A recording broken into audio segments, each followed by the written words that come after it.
রাত পোহানোর আগেই পর্দা উঠবে কোপা আমেরিকার ফাইনালের। পুরো বিশ্ববাসী তাকিয়ে আছে একদিকে বিশ্ব চ্যাম্পিয়ন আর্জেন্টিনা, অন্যদিকে দুরন্ত ছন্দে থাকা কলম্বিয়ার দিকে। ফাইনাল ম্যাচে যে হাড্ডাহাড্ডি লড়াই হবে তা বলার অপেক্ষা রাখে না। কে করবে বাজিমাত, কার ঝুলতে যাবে কাপ, এই নিয়ে ফুটবল প্রেমীদের মধ্যে চলছে নানা জল্পনা কল্পনা।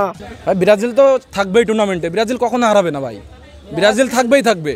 ব্রাজিল আজকে ছিল, গতদিন ছিল হলো কানাডার রূপে, ফাইনালের দিন থাকবে হলো কলম্বিয়ার রূপে। ব্রাজিল থাকবেই, ব্রাজিল ভাই ইতিহাস থেকে কখনো মুছবে না।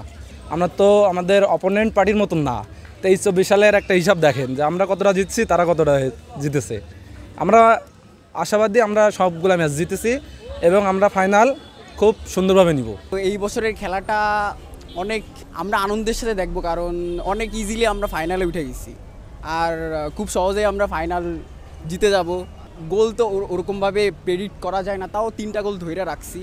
ম্যারাডোনার অপ্রতিরোধ্য আর্জেন্টিনা কি শিরোপা ধরে রাখতে পারবে, নাকি 23 বছর পর ফাইনালে ওঠা কলম্বিয়া এবার দেখাবে তাদের নতুন রূপ? তবে সবথেকে মজার বিষয়, ফুটবল প্রেমীদের সাথে কথা বলে বোঝা গেল ফাইনালে না থেকেও আর্জেন্টিনার চিরপ্রতিদ্বন্দ্বী দল ব্রাজিল অদৃশ্য শক্তি হিসেবে দর্শক মনে গেঁথে আছে। আমি যেটা 10 সাল থেকে আর্জেন্টিনা সাপোর্ট করি, তো তখন থেকে আর্জেন্টিনার অবস্থা তো খুব একটা ভালো ছিল না। 14 ওয়ার্ল্ড কাপে হারার পরে তারপরে আরও বাজে সময় গেছে আমাদের, অনেক ফাইনাল আমরা হারছি।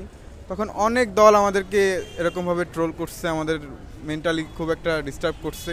তো আমরাও চাই সেরকম একটা ডিস্টারবেন্সে রাখতে তাদের। তো আমরা কোনো রকম মার্সি দেখাতে চাই না। তো তারা জিততে পারেনি, ভালো হয়েছে, খুশি হয়েছি। আমরা কাপ নেবো, তারা দেখবে। শুরুতেই প্রত্যাশা তো থাকবে আমাদের জয়লাভ। ডিমারিয়া বলেই দিয়েছে যে এটা তার লাস্ট আন্তর্জাতিক ম্যাচ, সেহেতু চাইবো যে ডিমারিয়া গোল পাক, তার শেষটা সুন্দর হোক, আর মেসিও অবশ্যই ভালো খেলুক, এটাই তো আশা। S M. Rohan, Voice of tiger.